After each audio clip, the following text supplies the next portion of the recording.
Assalamualaikum warahmatullahi wabarakatuh. Waalaikumsalam warahmatullahi wabarakatuh. Alhamdulillahi rabbil alamin. Wa bihi nasta'inu ala umurina waddin. Wassalatu wassalamu ala asrafil minal anbiya'i wal mursalin wa ala alihi wa sahbihi ajma'in. Amma ba'du. Para bapak dan para ibu dan para saudara-saudara yang saya hormati, para tokoh-tokoh masyarakat yang saya hormati, para alim ulama yang saya hormati, budi syukur alhamdulillah Allah telah melimpahkan rahmatnya dan hidayahnya kepada kita semua, dikasih kesehatan dan umur panjang sehingga kita bisa berkumpul, bertatap muka atau bermuajahah pada malam hari ini. Marilah kita bersama-sama tingkatkan keimanan kita, ketakwaan kita kepada Allah Subhanahu wa Ta'ala.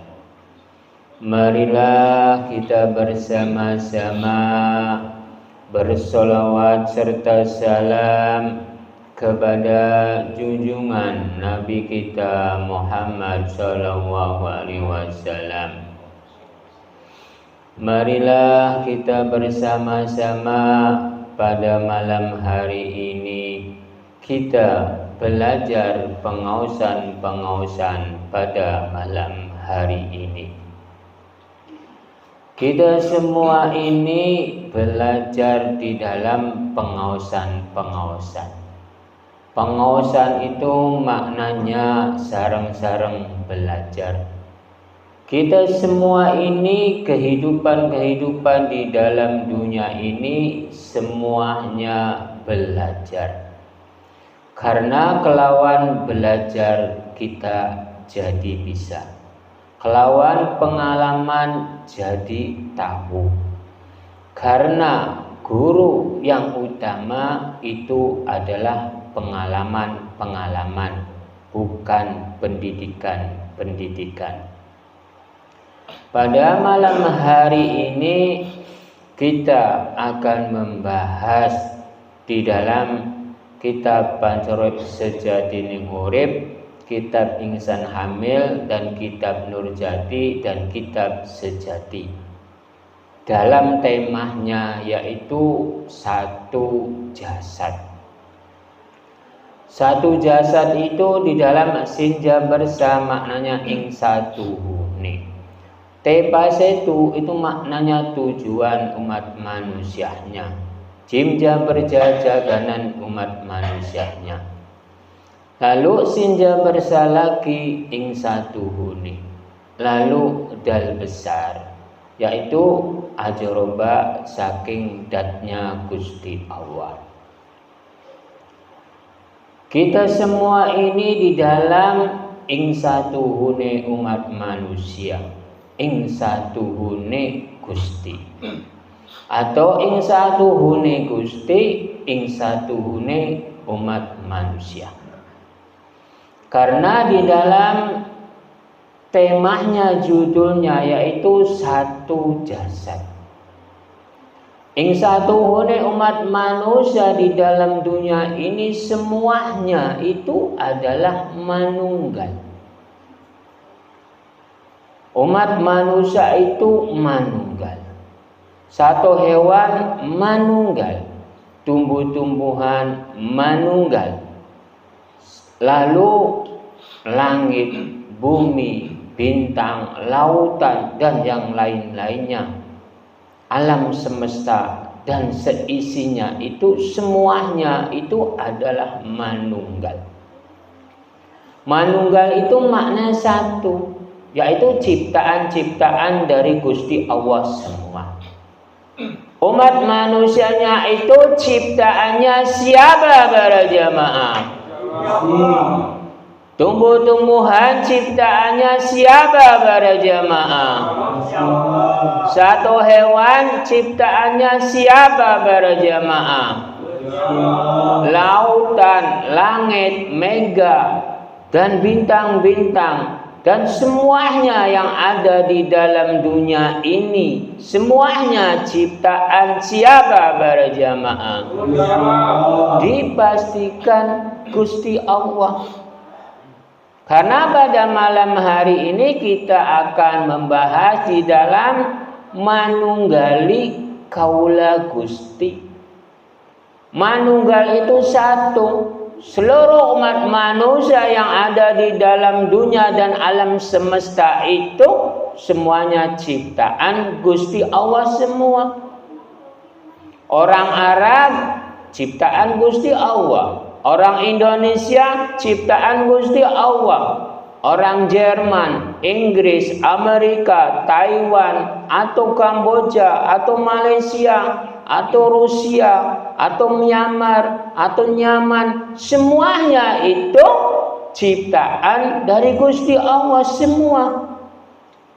Orang Islam, orang Hindu, orang Buddha, orang Kristen, orang keyakinan, dan orang kepercayaan juga semuanya ciptaan Gusti Allah, tidak ada yang lain.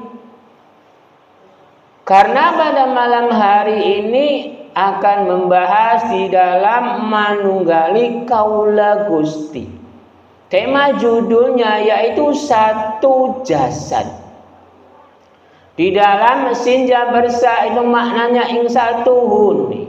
Ing satuhuni umat manusia dan ing satuhuni Gusti. Ing satuhuni umat manusia itu semuanya menyatu di dalam diri Gusti.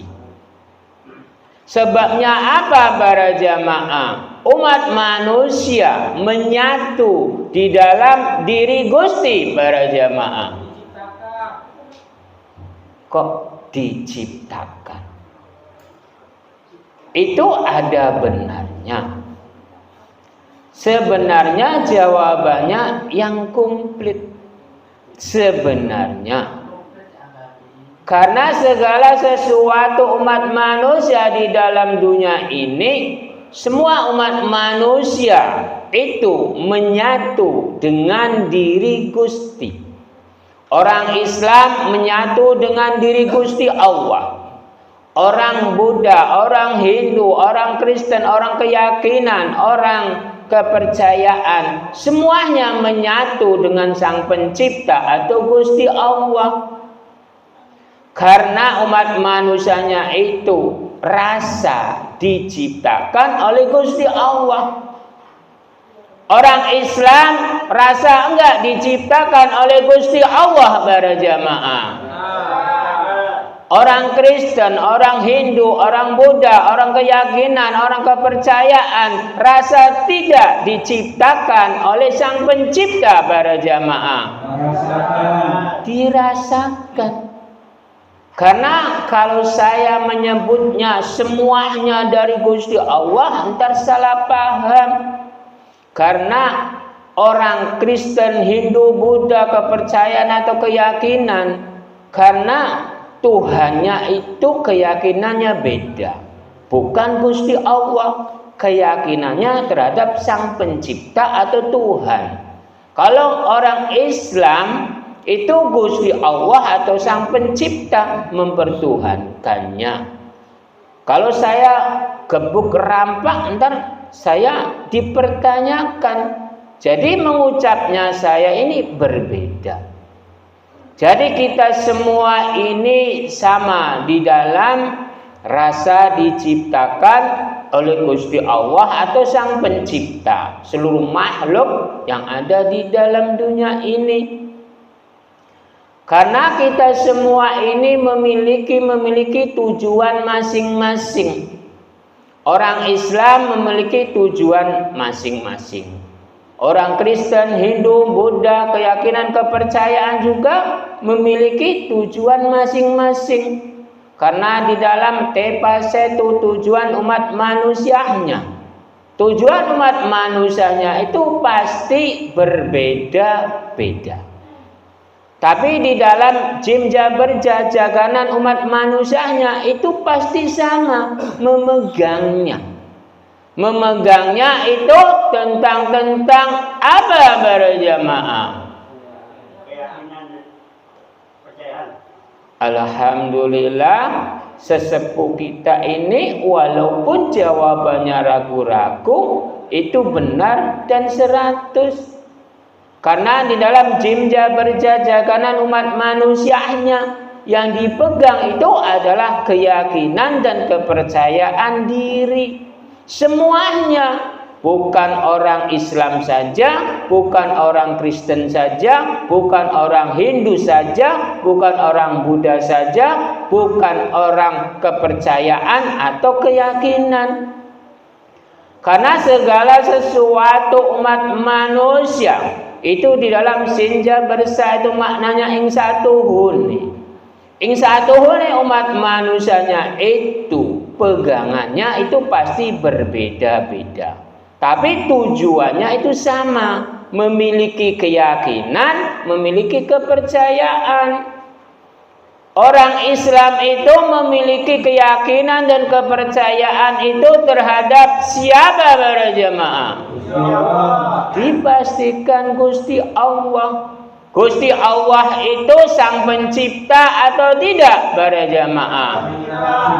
Dipastikan sang pencipta. Jadi kita semua ini di dalam keyakinan dan kepercayaan, meyakini dan kepercayaannya itu terhadap Gusti Allah atau sang pencipta, mempertuhankannya. Kalau orang Hindu, Buddha, Kristen, keyakinan dan kepercayaan itu mempertuhankannya tergantung agamanya itu masing-masing. Mempertuhankannya itu tentang apa? Karena orang Kristen itu mempertuhankannya itu Nabi Yesus, yaitu Nabi Isa. Itu kebanyakannya. Kalau Hindu Buddha itu memegangnya di dalam kitab Zabur Taurat. Zabur Taurat itu adalah Nabi Musa dan Nabi Daud. Kalau tentang mempertuhankannya tergantung orang Buddhanya dan orang Hindunya. Tapi kalau di kasat mata mempertuhankannya itu sebuah benda. Bendanya sebuah patung atau batu. Kalau orang Kristen itu sebuah salib atau kayu. Lah kalau orang Islamnya, itu yang saya membingungkan. Menyesat-nyesatkan orang, mengafir-ngafirkan orang, tapi dirinya ikut-ikutan. Menyembahnya sebuah batu, batunya itu Ka'bah dan Fajar Aswad.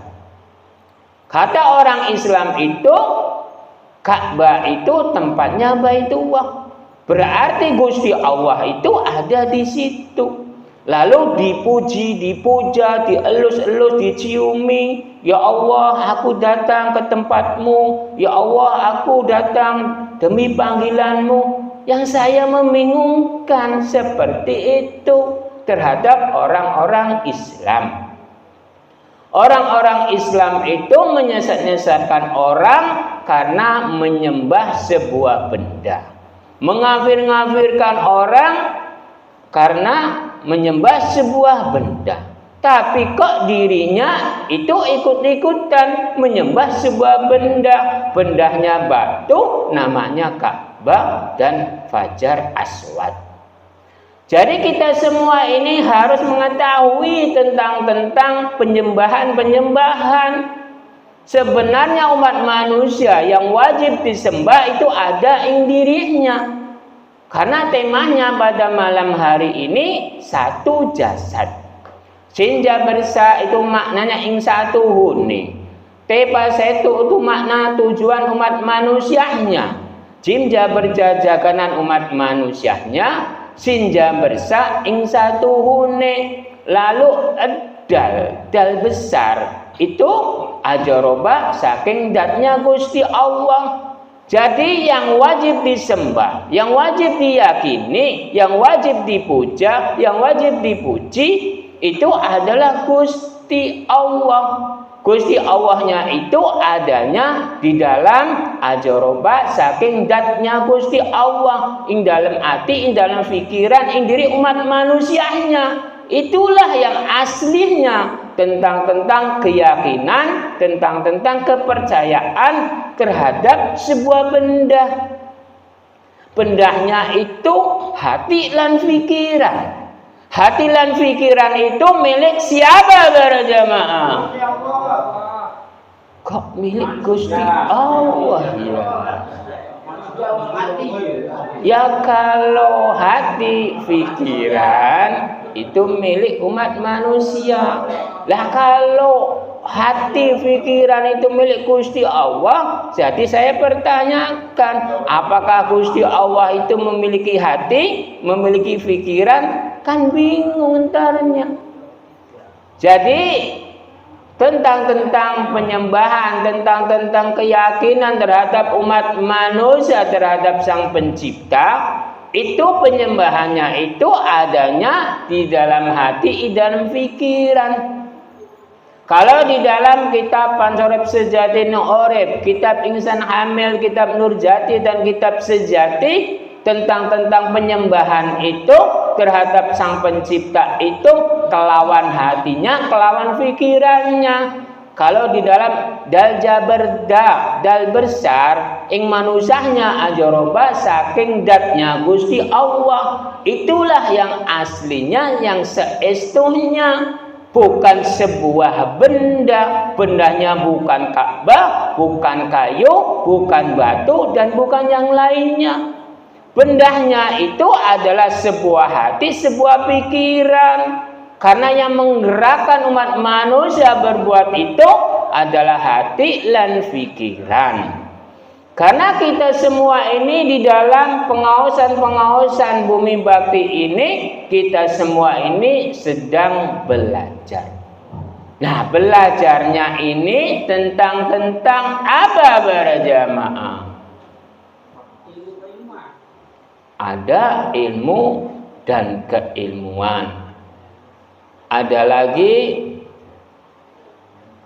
karena tentang belajar itu banyak. Ilmu dan keilmuan itu bermacam-macam ragam. Ada ilmu dan keilmuan tentang akidah, tentang akhlak, tentang tata krama, atau tentang kitab, tuntunan, itu banyak. Jadi kita semua ini membahasnya tentang tuntunan saja. Karena tuntunan itu bermacam-macam ragam. Ada tuntunan ilmu dan keilmuan, ada tuntunan akhlak, ada tuntunan akidah. Itu semuanya ada di dalam tuntunan-tuntunan. Tapi kalau kita mengucapnya ilmu dan keilmuan tanpa tuntunan, entar nggak ada ilmu dan keilmuannya. Benar atau tidak para jamaah? Karena segala sesuatu perbuatan umat manusia di dalam dunia ini semuanya itu dari jasad. Karena temanya juga satu jasad. Kita semua ini di dalam kehidupan di dalam dunia ini semuanya satu jasad. Umat manusia di dalam dunia ini apakah ada perbedaannya? Jasad umat manusia namanya orang Islam, Hindu, Buddha, Kristen, dan keyakinan dan kepercayaan para jamaah. Dipastikan tidak. Jasadnya itu tetap satu. Nah, kalau manusianya berubah atau tidak para jamaah? Kok berubah? Ya kalau manusia itu tetap nggak berubah manusia. Jadi kita semua ini di dalam kehidupan umat manusia, jasad seluruh dunia itu tidak ada yang berubah. Manusia itu seluruh dunia itu tidak ada yang berubah. Yang berubah itu apanya para jamaah? Ada yang wujud, ada yang rambut, ada hati dan pikiran. Semuanya ngawur. Yang aslinya yang berubah itu terhadap umat manusia itu adalah bentuk. Kalau jasad tetap satu, kalau bentuk itu berubah-ubah. Contohnya rambut tadinya hitam jadi putih. Untuk tadinya enggak ompong jadi ompong. Nah, lalu jasadnya itu waktu lahir lalu berjalan itu normal. Dengan berjalannya waktu, di dalam perjalanan waktu umurnya ada yang berubah. Tadinya lurus jadi bengkok, ada yang jadinya normal, jadinya enggak normal. Itu yang berubah itu bentuk. Jadi kita semua ini di dalam perubahan-perubahan itu tetap harus menyukuri. Karena umat manusia tentang perubahan itu karena adanya dari bentuk. Orang cantik bisa jadi jelek karena bentuk. Orang gagah bisa jadi jelek karena bentuk. Karena umat manusia di dalam dunia ini mencarinya apa para jamaah?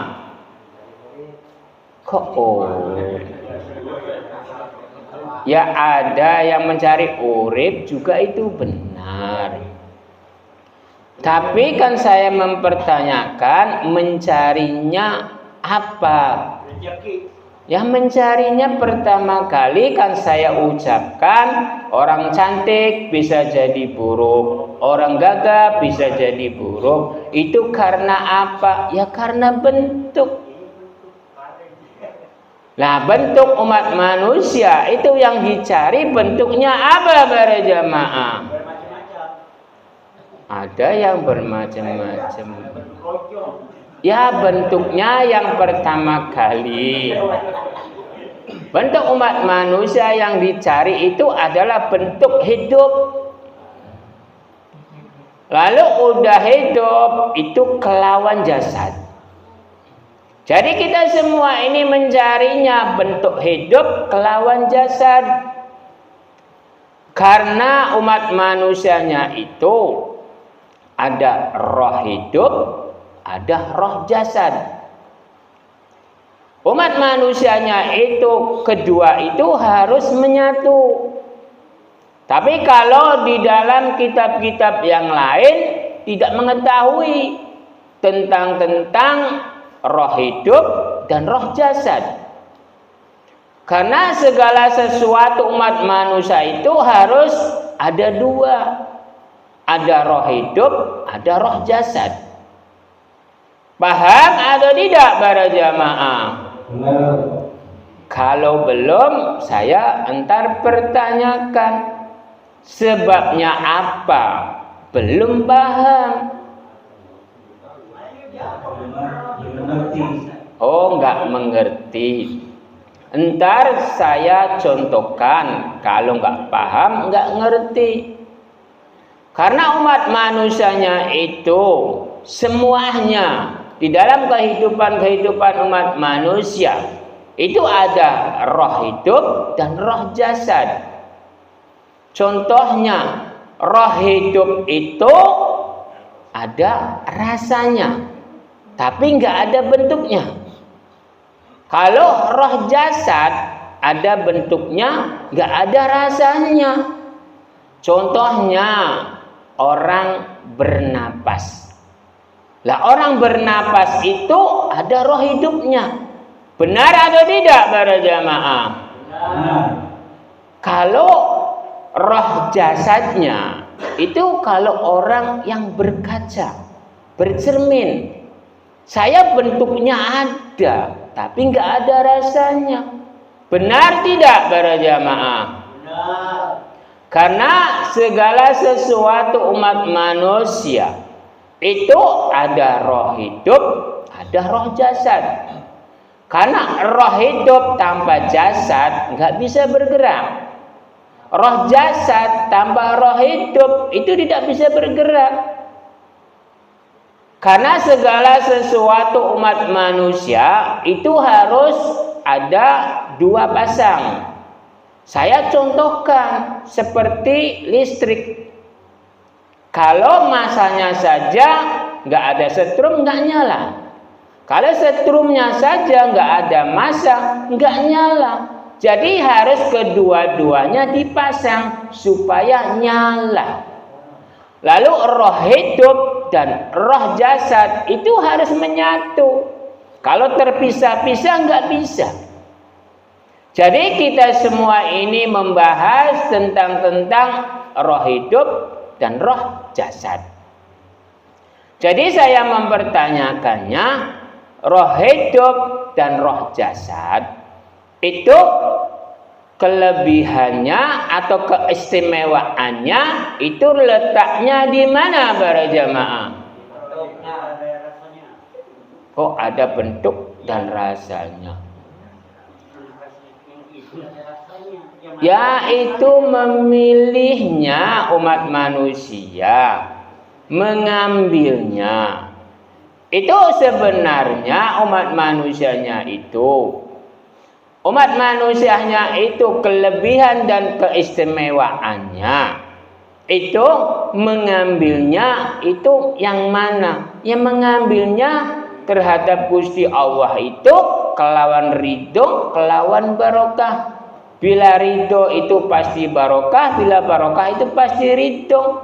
Bila keduanya itu dipegang, pasti ada kelebihan, pasti ada keistimewaan. Kalau tidak ada ridho, tidak ada barokah, tidak ada kelebihan, tidak ada keistimewaan.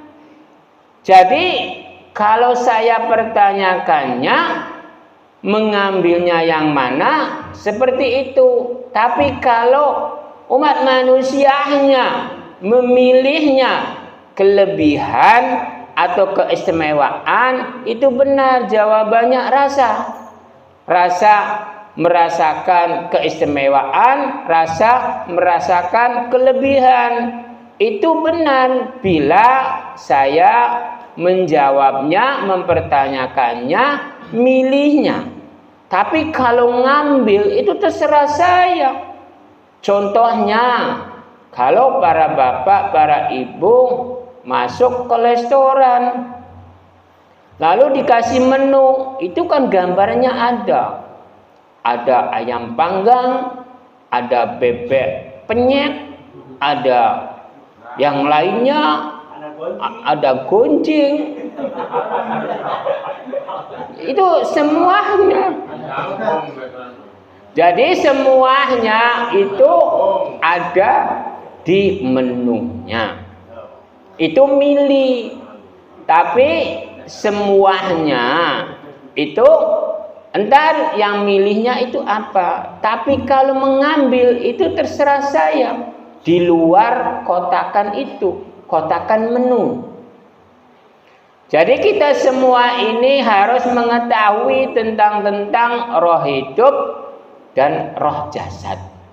Roh hidup dan roh jasad itu memilikinya kelebihan dan keistimewaan. Itu memilikinya. Tapi mengambilnya itu terserah umat manusianya. Memilihnya apakah meminta ridho dari Gusti Allah, apakah meminta barokah dari Gusti Allah. Bila umat manusianya memiliki ridho dan barokah, dipastikan roh hidup dan roh jasad itu memiliki keistimewaan dan memiliki kelebihan. bila umat manusianya mengambilnya dari luar menu.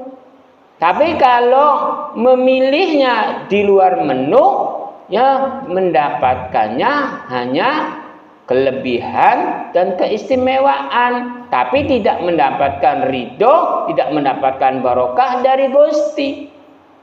Kalau umat manusianya mendapatkan kelebihan, mendapatkan keistimewaan, tapi tidak mendapatkan ridho, tidak mendapatkan barokah dari Gusti Allah, apakah nikmat? Apakah tidak para jamaah? Dipastikan tidak. Karena segala sesuatu umat manusia itu yang diinginkannya itu menginginkan ridho-ridho dari Gusti Allah dan barokah-barokah dari Gusti Allah. Jadi kita semua ini sedang berjalan di dalam satu jasad. Satu jasad ini semua umat manusia di dalam dunia ini dan alam semesta dan seisinya itu hanya satu yang menciptakan, yaitu adalah Gusti Allah atau Sang Pencipta, Tuhannya. Karena umat manusianya itu menyebut Sang Pencipta itu bermacam-macam ragam.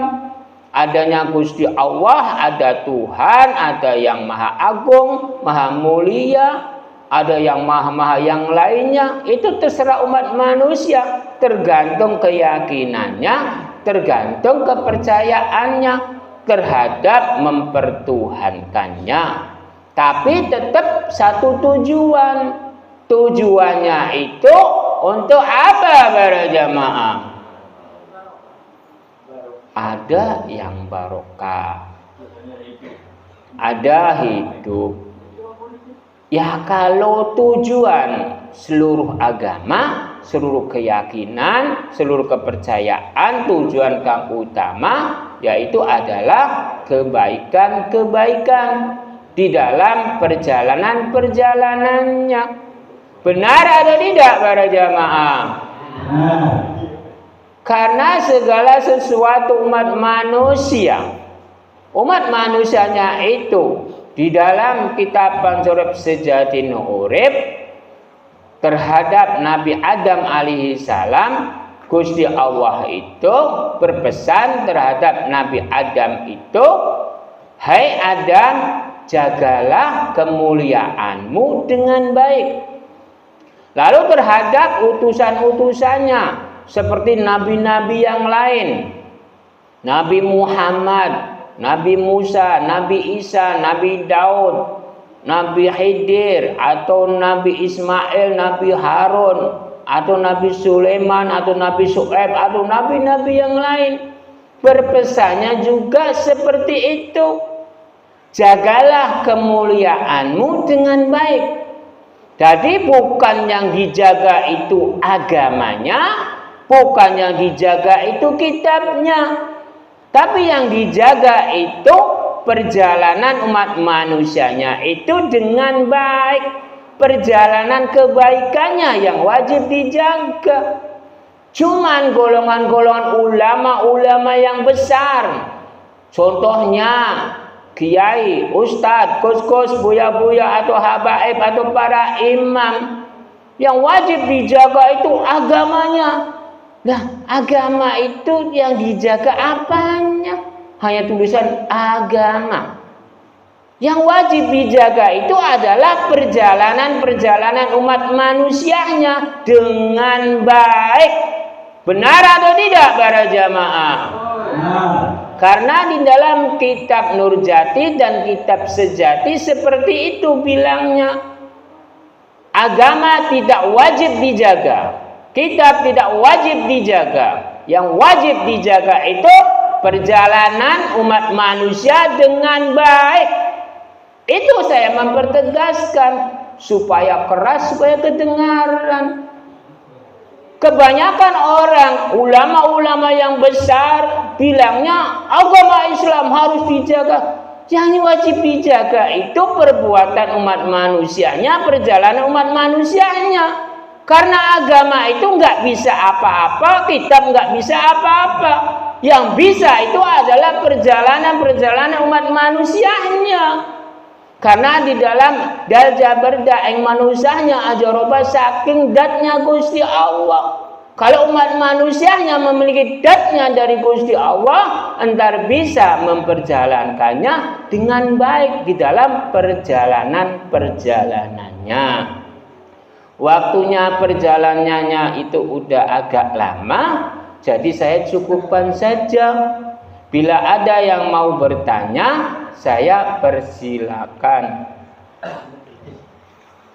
Assalamualaikum warahmatullahi wabarakatuh. Waalaikumsalam warahmatullahi wabarakatuh. Punten badhe Kang Ustaz. Mengenai roh, apakah bentuk dan wujudnya itu dapat terlihat dalam artian kita orang-orang biasa ataukah orang-orang tertentu saja yang bisa melihat roh? Itu saja. Assalamualaikum warahmatullahi wabarakatuh. Waalaikumsalam warahmatullahi wabarakatuh. Para jamaah ini mempertanyakannya seperti itu. Pertanyaannya sangat dalam sekali. Orang biasa apakah bisa melihat tentang roh? Apakah orang yang memiliki kelebihan saja yang bisa melihat tentang roh? Kalau roh bila masih hidup, itu yang bisa melihat itu semuanya umat manusia bisa melihat.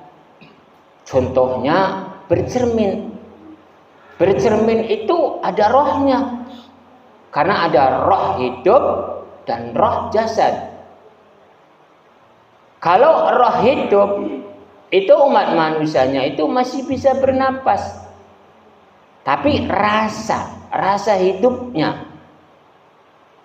Kalau roh jasad dilihatnya itu dari cermin, cuman nggak ada rasa. Bila umat manusianya tentang umat manusia, kalau udah meninggal, lalu rohnya itu pisah dari jasad. Itu baru orang-orang yang memiliki kelebihan-kelebihan, lalu orang-orang yang diridhoi oleh Gusti Allah, kelawan biidnillah, kelawan ridho Gusti Allah, diizinkan bisa melihat.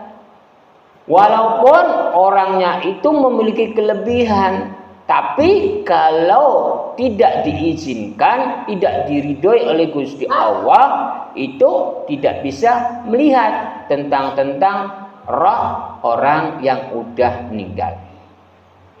Tapi kalau roh hidup, roh jasad, itu bisa dilihat oleh semua orang. Cuman kalau roh hidup itu bisa dilihatnya dengan rasa. Karena roh hidup itu adanya di napas, di udara. Tapi kalau roh jasad itu adanya di bentuk. Bentuknya ada, rasanya nggak ada. Bentuknya nggak ada, rasanya ada. Jadi roh hidup itu ada rasa, nggak ada bentuk. Kalau roh bentuk itu bentuknya ada, nggak ada rasa. Itu yang saya jawab. Siapa lagi? Assalamualaikum warahmatullahi wabarakatuh. Waalaikumsalam warahmatullahi wabarakatuh. Di tengah-tengah ceramah saya masih kurang paham tentang perubahan bentuk wujud manusia. Apa perbedaan bentuk wujud manusia sama wujud umat manusia? Pertanyaan saya itu aja. Sekian, saya mohon penjelasannya. Para jamaah ini sebenarnya jawabannya, pertanyaannya jangan seperti itu. Pertanyaannya jasad dan bentuk perbedaannya apa? Jangan manusia dengan bentuk manusia perbedaan apa? Ya kalau bentuk manusia dan manusia itu sama. Jadi saya pertanyakannya, jadi saya memperjelas yang ditanyakan itu adalah jasad dan bentuk. Kalau jasad itu satuan, kalau bentuk itu berbeda-beda. Contohnya, jasad manusia itu keseluruhan. Tapi kalau bentuk itu berbeda-beda. Ada bentuk tangan, telinga, kuping, hidung, cungur, mulut, kepala, kaki, hati, lalu usus, dan yang lain-lainnya. Itu letak perbedaannya seperti itu dengan jasad. Kalau jasad itu keseluruhannya, contohnya, walaupun tangan keduanya hilang, tapi tetap jasad ada. Walaupun mata keduanya itu hilang, tapi tetap jasad ada. Bilangnya jasad manusia, tetap jasad manusia.